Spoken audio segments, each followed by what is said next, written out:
Welcome back here to Mighty Mac on YouTube. Once again, if you guys like the content that we provide here, then be sure to subscribe today to the channel so you don't miss any of the upcoming contents. We have just gotten back from the Amalie Motor Oil Gator Nationals. We're going to be looking ahead to the Arizona Nationals here next week, as well as the rest of the NHRA 2025 year. So if you want to keep up with all of the news, all of the action, and all of the highlights, be sure to subscribe today down below so you don't miss any of the upcoming content. Without further ado, let's get into the video.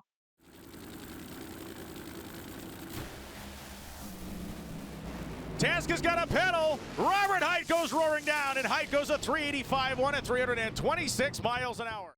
Big news out of John Force Racing today, where they announced this morning that Robert Hight will be stepping out of the president role from John Force Racing. This news came today after a post by Susan Wade on Monday, where she became aware of a forum post made by a gun forum called Trap Shooters, where a man named Tom Wilkinson announced his retirement and said that he sold his Durham Gun Works to Robert Hight and that the transfer will be completed on May 1st, as well as another website that had claimed that Robert Hight had already moved his family out to North Carolina, where the business is located. Now, if you don't remember, Robert Hight had stepped out of the driving role after the 2023 season, heading into 2024 to focus on a medical issue that he had been experiencing. Austin Prock stepped into the car and then went on to have a career season where he won not only the U.S. Nationals, not only the Funny Car World Championship, but also set a new national speed record of 341 miles an hour. It became a question of what was going to happen with Robert Hight when he got back and ready to get into the car.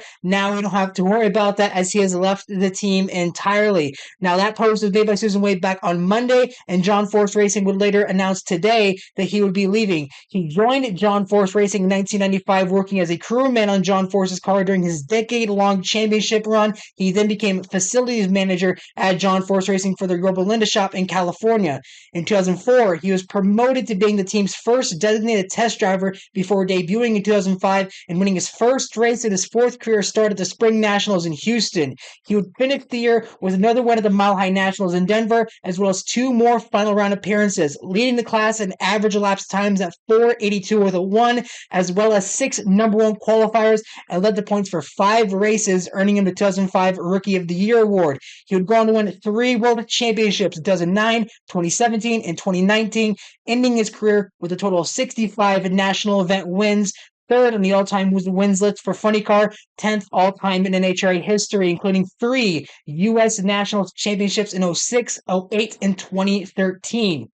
He would also go on to score 84 number 1 qualifiers, 6th all-time in NHRA history, and still holds on to the fastest recorded elapsed time in Funny Car history with a 3:79 with a 3 set back at the 2017 race in Brainerd, Minnesota. And like I said, before this past year in Pomona, he also held on to the national speed record as well, at 339.87 miles an hour back from Sonoma of 2018. That record, of course, would be broken this past year at the NHRA Finals when Austin Prock would break the 340 barrier at 341 miles an hour. A statement from Robert Hight about his departure stated the following: "I had 30 great years of John Force Racing, but being out of the car last year made me realize there are other things I want to do, especially with my wife Leslie and my family. John opened so many doors for me, and I'm just glad I was there to help him and the company through everything that happened last year." John Force would also release a statement saying, "Family is everything. So as much as I miss Robert, I understand that he has some other things he wants to do. He was a big part of the success of John Force Racing for more than 25 years.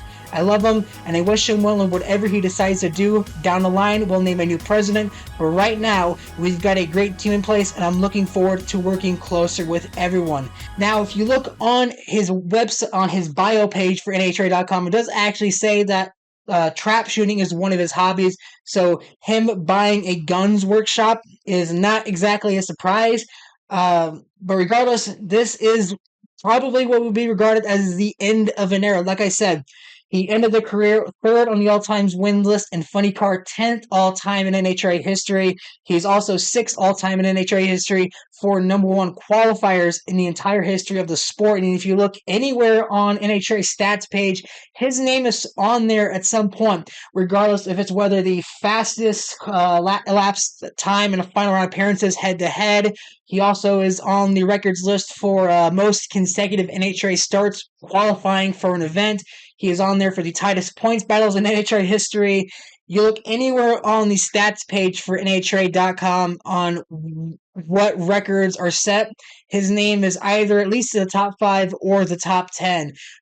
He dominated NHRA throughout the 2000s into the 2010s. He really continued the mold of what John Force left in the 90s after his championship run. He continued that on into the 2000s, along with the likes of Ashley Force Hood as well as Courtney Force, and most recently finished runner-up in the championship in 2022 to Ron Capps, where he won his 3rd world title, and Matt Hagan in 23 when he won his 4th world title. So it was becoming a question on when that next championship was coming for Robert Hight, and it looks like the answer is never, because of the fact that this seems to be his retirement speech. And the only thing I have to say to that is my message to the International Drag Racing Hall of Fame, as well as the Motorsports Hall of Fame in America: if he is not on the ballot for this year's Hall of Fame induction, he should be on the ballot for next year's, because this is going to be one of the biggest, I would say, losses in terms of funny car, because of the magnitude of what Robert Hight has done in a relatively short career of only 20 years driving a funny car.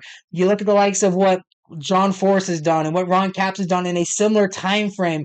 He's right up there with the best of them, of Don Perdome and Don Garlitz, as well as John Force. So his loss is going to be an immeasurable one for the class. We have seen some messages from the likes of J.R. Todd, who he fought for his first championship in 2018 and posted head-to-head stats. And that seems to be the case for a lot of drivers. If you wanted to win your first world championship, you had to go through Robert Hight to do it. And this is going to be a massive departure, not only in a driving standpoint, but in the president role as well, because it was told to me last year, Robert Hight had a big hand in helping re-sign the sponsors in the likes of Peak and Cornwell Tools and Chevrolet as active president of the team. He was a massive part in that, as well as one of his big last adds to the team was the HendricksCars.com deal. That was something that he had a part in as well. So not only did he have a massive part in the history of John Force Racing in terms of the win totals and the records, but also the sponsors on that car as well.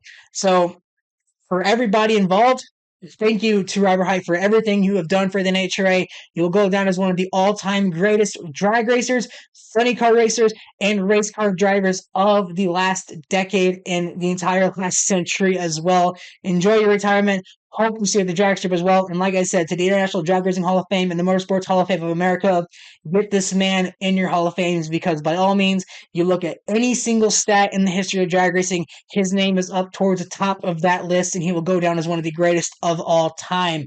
That's the only news that's going to happen for today. I have a lot of uploads from Gainesville that I'm going to be posting as well, so be sure to stay tuned for that. Follow me on social media pages down below. Mighty Mac 03 on Facebook, Twitter, Instagram, and TikTok. And be sure to subscribe, hit the notification bell, and leave me down in the comments on what you think of the departure of Robert Hight. And until next week for the Arizona Nationals, this has been Mighty Mac. We'll see you next time.